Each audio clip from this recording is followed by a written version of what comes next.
How's it going, everybody? I'm Sam Lee, reading for writer Devin Reddit, and welcome to Gaming Instincts. Some naysayers think single-player games are dead, overtaken by the free-to-play and live service era. There is, however, a plethora of popular single-player games on any release calendar, not just underrated games or apathetic games, but highly anticipated titles for some of the best developers. As a single-player fan, I am pleased that the genre is alive and thriving. The list to follow specifies titles beyond as 2022 to 2023. Release windows and specific release dates are both considered. So, without further ado, let's jump into my top 10 most anticipated single-player games of 2022 and beyond. Number 10. Lies of P. Despite the odd choice in name, Lies of P looks like the first suitable Bloodborne spiritual successor. It boasts Souls-inspired combat that honors well-timed dodges and parries. Even the UI seems pulled straight from a Souls game. Usually, we are skeptical of any game that tries to mimic Dark Souls or Bloodborne. Most of the time, they don't deliver on a gameplay level and become a fruitless copycat.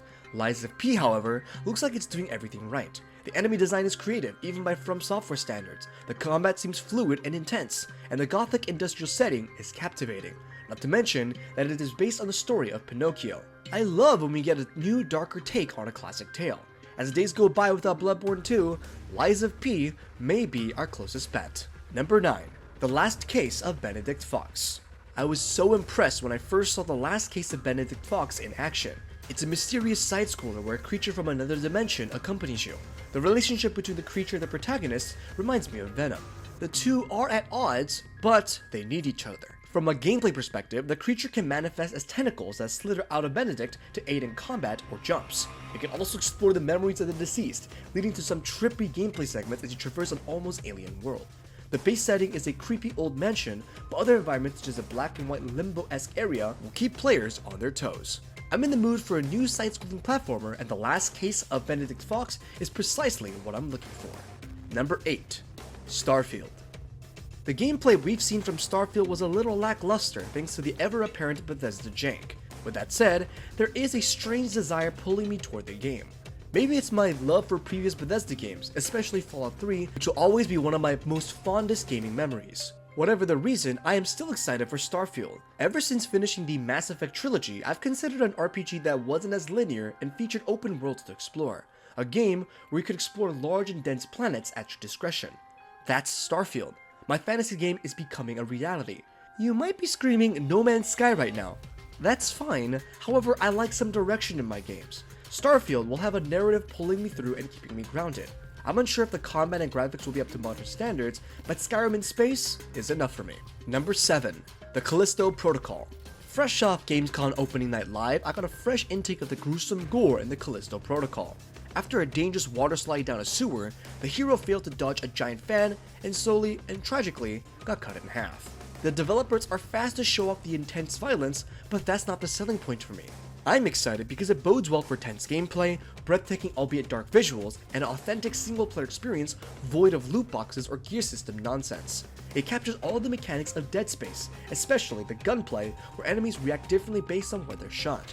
The combat strikes a balance between methodical and action-packed, as the player has several options for taking out the monstrosities attacking them. The enemies themselves are well designed, such as specific ones who mutate in real time.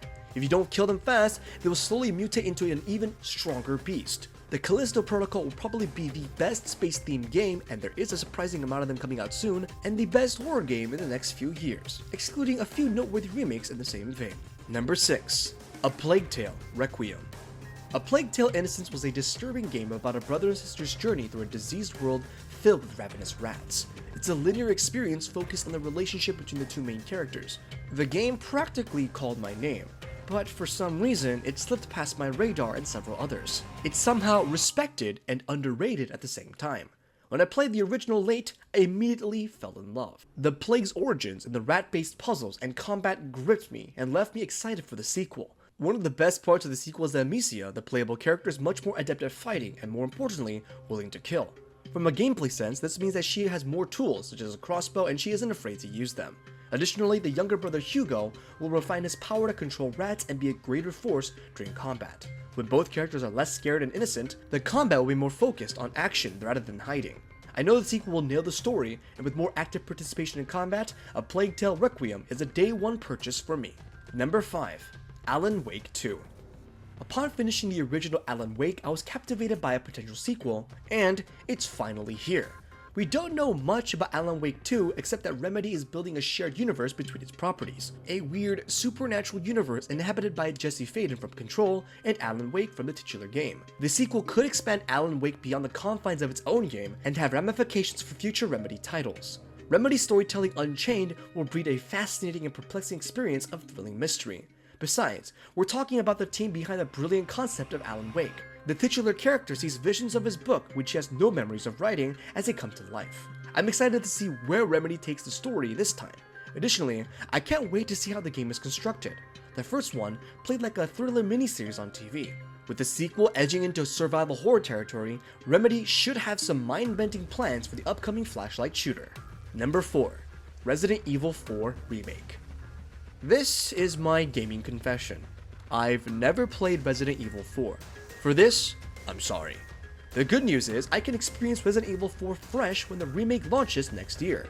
My anticipation derives from the cult classic status of the original and the deep love everyone has for the game. There's not much I can say about Resident Evil 4 itself, but I can comment on Capcom's appreciation for remakes. It pulls out all the stops to bring games dating back to the original PlayStation era to modern gamers with a modern look, action, and control scheme.